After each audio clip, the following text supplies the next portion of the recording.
ETF index mutual funds నేర్చుకుని stock మార్కెట్లో రాణించాలనుకుంటున్నారా? వెంటనే ఈ నెంబర్కి కాల్ చేయండి. నమస్తే, welcome back to Suman TV. Present మనతో పాటు ఉన్నారు ఎనలిస్ట్ మందరి కృష్ణారెడ్డి గారు.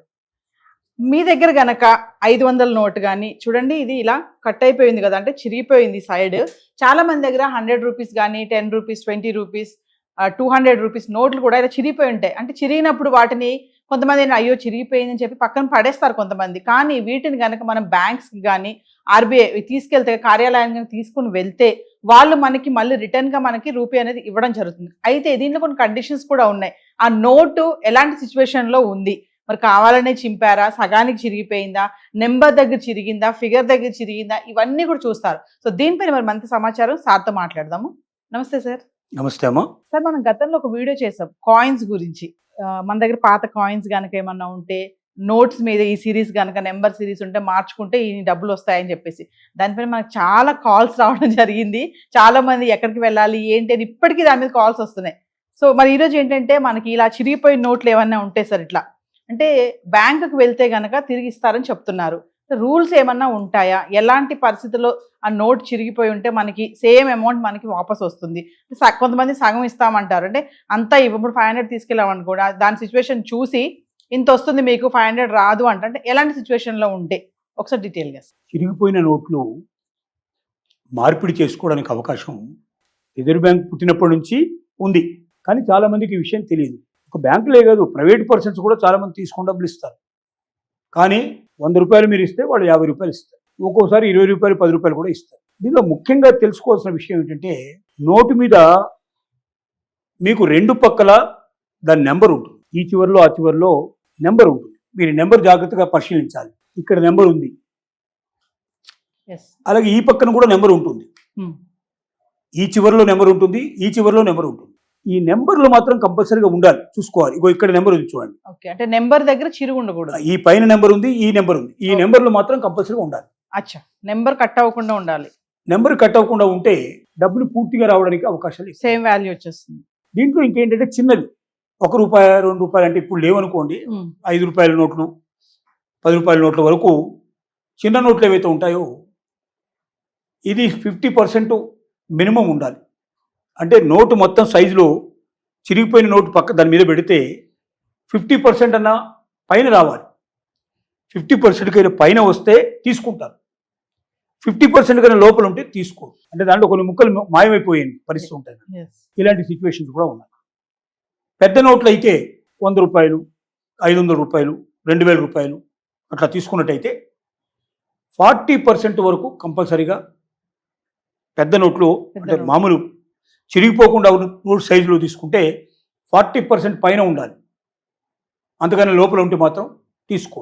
ఒక రోజుకి 5000 రూపాయలకు విలువైనటువంటి చిరిగిపోయిన నోట్లు కానీ, లేకపోతే 20 నోట్లు కానీ, 20 1 డేకి ఒక రోజులో ఒక వ్యక్తి అంతకు మించి అలో చేయరు.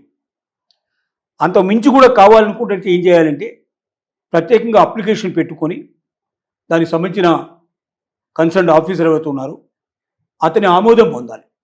అప్పుడు ఏం చేస్తారంటే వెంటనే డబ్బులు ఇవ్వరు, ఇవి తీసేసుకొని తర్వాత ఏ డేట్ నాడు రమ్మంటారో చెప్తారు. ప్రతి ఒక్క నోటు జాగ్రత్తగా చెక్ చేసుకొని దాని ప్రకారంగా వాళ్ళ నామ్స్ ప్రకారం ఉన్నాయో లేదో చెక్ చేసి దాంట్లో 50% వస్తుందా, 20% వస్తుందా, 100% వస్తుందా చెక్ చేసుకుంటారు వాళ్ళు. 100కి 100% వస్తే ఎప్పుడు వస్తుంది మీకంటే నోటు 2 ముక్కలు మాత్రమే అయ్యి రెండిట్లో కూడా నెంబర్ ఉండి అట్లా ఉన్నటువంటి నోట్లకైతే వస్తాయి. అలా కాకుండా ముక్కలు ముక్కలుగా చిరిగిపోయి అనేక ముక్కలుగా తయారైపోయి ఉండేటువంటి వాటిని సహజంగా తీసుకోరు. ఒకళ్ళు తీసుకున్నా కూడా 10%, 20%, 30% వచ్చేట్టుగా ఉంటాయి. అవన్నీ వాళ్ళు క్యాలిక్యులేషన్ చేసి ఏ డేట్ నాడు చెప్తారో ఆ డేట్ నాడు ఆ అమౌంట్ మొత్తం కూడా చెక్ చేసి దేనికి ఎంత వచ్చిందో కూడా రాసేసి దాని ప్రకారం మనకు డబ్బులు ఇస్తారు. అంటే ఇందులో స్కామ్స్ జరిగే ఛాన్స్ కూడా ఉంటాయి సార్, కావాలని చింపి తీసుకొచ్చి. దీంట్లో జరిగేటువంటి కొన్ని రకాల జిమ్మికులు ఉంటాయి. కానీ ఆ జిమ్మికులు చేసేటువంటి వాళ్ళ దగ్గర, ఎందుకంటే బ్యాంకులు కాబట్టి వాళ్ళు జాగ్రత్తగా పరిశీలన చేస్తారు, స్క్రూటీ చేసుకుంటారు, పర్ఫెక్ట్గా ఉంటేనే ఇస్తారు. రిజర్వ్ బ్యాంక్ ఆఫ్ ఇండియా రేపు పొద్దున్న దాన్ని యాక్సెప్ట్ చేయాలి, లేకపోతే ఎవడైతే ఇచ్చాడో వాడి జీతం కట్ అయిపోతుంది. కాబట్టి దాని కన్సర్న్ ఆఫీసర్ ఒకరు ఉంటారు, దీంట్లో బాగా పూర్తి ప్రవేశం ఉంటుంది వాళ్ళకి. వాళ్ళు మాత్రమే చెక్ చేస్తారు. వాళ్ళ ఆధ్వర్యంలో చూసిన తర్వాతనే వాళ్ళు ఓకే అని సంతకం చేసిన తర్వాతనే అప్పుడే డబ్బులు ఇస్తారు.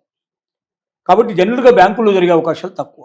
ప్రైవేటు వ్యక్తులు కూడా ఎప్పటి నుంచో తీసుకునే అలవాటు ఉంది, కానీ మ్యాక్సిమం వాళ్ళు తీసేసుకుంటారు. కొద్ది ఏదో పేరుకు కొన్ని డబ్బులు మనకి ఇచ్చేస్తారు. వాళ్ళు మాత్రం 100% వాళ్ళ బ్యాంక్కి వెళ్ళి డబ్బులు తెచ్చుకుంటారు. 100 రూపాయలు రేటు 2 ముక్కలు అయినా ఎందుకోండి, 100 రూపాయల నోటు వాళ్ళు 50 రూపాయలే ఇస్తారు, వాళ్ళు మాత్రం 100 రూపాయలు దొరుకుతాయి. సో ఇలాగ వాళ్ళు దాని మీద ఆధారపడి ఉంటారు కాబట్టి దాని ద్వారా డబ్బు సంపాదించుకునే ప్రయత్నం వాళ్ళు చేస్తారు. ఒకటి చిరిగిపోయింది కాబట్టి ఇది పనికిరాదు, మనకు డబ్బులు రావు, దీన్ని వేస్ట్, దీన్ని చెత్తబొట్టులో పడేద్దామనే భావనకి రావద్దు. మరీ చిన్న చిన్న ముక్కలు అయిపోయి కనిపించకుండా పోతే వేరే విషయం.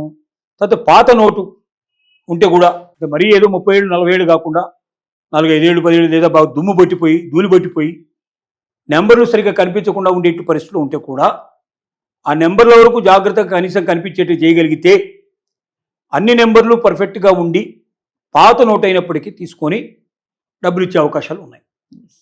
నెంబర్లు పూర్తిగా కనపడకపోతే దాన్ని బట్టి కూడా దానికి ఎంత ఇవ్వాలనేది కూడా ఒక సిస్టమ్ ఉంది, దాని ప్రకారం ఇస్తారు.